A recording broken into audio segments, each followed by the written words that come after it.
তো ছেলের তো পরীক্ষা শেষ হয়ে গেছে, তো আমরা এখন ঘুরতে বেরিয়ে পড়েছি চারজনে মিলে। ভোরবেলা কনকনে ঠান্ডার সময় ঘুরতে যাওয়ার মজাটাই আলাদা, ঠান্ডা ঠান্ডা হাওয়াটা লাগলে খুবই ভালো লাগে। তো হ্যালো এভরিওয়ান, মাই ফ্যামিলি, তোমরা সবাই কেমন আছো? আশা করি তোমরা সবাই ভালো আছো, আমিও ভালো আছি। তো আমি অনেক দিন পর একটা ব্লগ নিয়ে এলাম, লং ভিডিও নিয়ে এলাম। তো আমি প্রতিদিনই শর্ট ভিডিও ছাড়ি, তো লং ভিডিওটা আমার ছাড়া হয় না, হয়ে ওঠে না আমার। তো অনেক দিন পর আমি ভিডিওটা ছাড়ছি। তো প্রায় সেই পুজোর পর থেকে তো ভিডিও আমার ছাড়া হয় না। কেন হয় না, তোমাদেরকে সব কথাই ভিডিওতে তুলে ধরবো। ভিডিওটা তুলে ধরবো কারণ আমার শ্বশুরমশাই তো পুজোর মধ্যে আমি সব ভিডিও করে রেখেছিলাম, পুজোয় কোথায় কোথায় গিয়েছিলাম সবই ভিডিও ছাড়ার ছিল। কিন্তু হঠাৎ দশমী তো ভিডিও করে রেখেছিলাম ছাড়বো বলে, কিন্তু একটা দুঃখজনক ব্যাপার, আমার শ্বশুর তো প্রায় 1 বছর ধরে ভুগেছে। তারপরে দশমী থেকে শরীর খারাপ হলো, লক্ষ্মী পুজোর সময় হসপিটালে ভর্তি করলাম, করার পর উনি 10-15 দিনের পর মারা গেলেন। তো ওই জন্য আমি আর ভিডিও ছাড়তে পারিনি, এতদিন ধরে ভিডিও ছাড়তে পারিনি, কিন্তু শর্ট ভিডিও সবই ছেড়েছি। আর সত্যি কথা বলতে আমি তো আর 5টা মেয়েদের মতন অত বড় ইউটিউবার নয়, সবে শুরু করেছি। তোমাদের আশীর্বাদে আমি হয়তো এগিয়ে যাব, তোমরা একটু সাপোর্ট করলে। কারণ আমি ইউটিউবে প্রত্যেকটা মানুষের ভিডিও আমি লাইক করি, সাবস্ক্রাইবার করি, হ্যাঁ, ফলো করি। তো আমি তোমাদের দেখেই শিখছি। তো আশা করি তোমাদের আশীর্বাদে হয়তো আমি যদি একটু এগোতে পারি, তোমরা যদি পাশে থাকো বা আমাকে সাপোর্ট করো। তো যাই হোক, বাদ দাও। তো সকালবেলা কিন্তু উঠে ভোর ভোর রেডি হয়ে গেছি বেরোবো বলে, ছেলের যেহেতু পরীক্ষা হয়ে গেছে। তো আমরা ওই জন্য সেজে গুজে ভোর ভোর বেরিয়ে পড়েছি। যেহেতু আমার বাপের বাড়ির রাস্তাটা অনেকটা দূরে, তো আমরা বাপের বাড়িতেই যাচ্ছি, অন্য কোথাও যাচ্ছি না।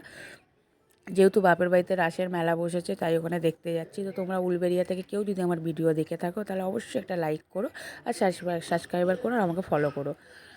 তো আমি কিন্তু আমার বাড়ি কিন্তু বাউরিয়া। তো আমি চলে এসে দেখতেই পাচ্ছ, ট্রেনে করে এসে কিন্তু আমি বাড়িতে চলে এসেছি। ওরে আমার মামির মেয়ে, আমার বোনের তো আজকে স্কুলে প্রোগ্রাম ছিল, ওই জন্য আমাকে মামি বললো, আমার ছোটো মামি বললো যে আমাকে আসতে। তো গেছিলাম একটু ভিডিওটা একটুখানি ক্যামেরাতে যতটুকু ভাবলাম ক্যাপচার করলাম। তো দেখো বাচ্চাগুলো কত ছোটো ছোটো বাচ্চাগুলো নাচ করছে, খুব ভালো লাগছে। তো ওর মধ্যে আমার বোন আছে, হয়তো তোমাদেরকে দেখাতে পারছি না, তো অনেকটা জুম করে দেখানোর চেষ্টা করলাম। তো তোমাদেরকে পরে এতে দেখাবো। তো ঘরে চলে এসে ঘরে বলছি সরি, ওখানেই দেখালাম। ওই যে আমার ছোটো মামি, এটা আমার মা। তো আমি একটু ভিডিও করছি, আমার মা বিরক্ত, আমার মা ক্যামেরার সামনে আসতে ভালোবাসে না। তো তারপরে ঘরে চলে এসেছি, ঘরে এসে একটু সন্ধেবেলা বেরিয়েছিলাম তোমাদের দাদাভাই আর আমি মিলে আমাদের বাড়ির রাস্তায় একটু বেরিয়েছিলাম ফুচকা খেতে। তো ফুচকা টুচকা খেয়ে সেদিনকে রাতটা কাটিয়ে, এটা সকালবেলা রাত, ঘুম থেকে কিন্তু আমরা উঠে পড়িয়েছি। আর এখানে ভীষণ কনকনে ঠান্ডা, কি বলবো, আমাদের কোনো অতটা ঠান্ডা নেই যতটা ঠান্ডা এখানে, যেহেতু গ্রাম সাইড, ওই জন্য ঠান্ডাটা বেশি। তো তোমাদেরকে দেখাচ্ছি কীরকম পরিমাণে কুয়াশা টাইপের পড়েছে, দেখতেই পাচ্ছ। এখন প্রায় ঘড়িতে 10টা বাজে, কিন্তু তাও কিন্তু রোদের কোনো নেই। আর ওই দেখো আমার মামির মেয়ে, আমার বোন, আর হলো এটা আমার ছেলে, দুজনে মিলে খেলা করছে। তো তোমরা এটাই ভাবছো আমার মামির মেয়ে এত ছোটো কেন? হ্যাঁ, ওরা খুবই ছোট। তো আমার মামার আমার দূরত্বটা, ডিফারেন্সটা বেশি নয়, 2-3 বছরের ছোটো বড়।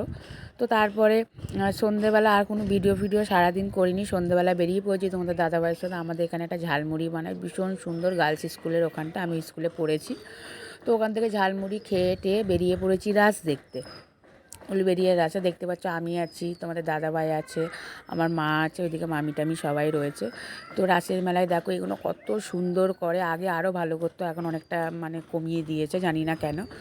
তো যাই হোক, ওগুলো ঘুরতে ঘুরতে একটু মেলাটাও ঘুরবো। তো মেলাতে গিয়ে আমরা কোনো মেলাতে চড়িনি, খালি একটু জাস্ট খেয়েছি আর 2-4টে খেলনা ফেলনা কিনেছি, কিনে বাড়ির দিকে চলে এসেছি।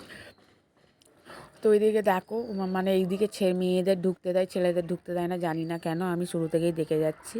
তো তারপরে একটু মেলার ভেতরটা ঢুকে গেলাম, দেখো কত সুন্দর লাগছে, মেলায় ঢুকলেই আমাদের মেয়েদের সব কিছু কিনতে ইচ্ছা করে। তো বাদ দাও, তো সব কিছু কিনিনি, খেয়েছি আর 2-4টে জিনিস কিনে বাড়িতে চলে এসেছি।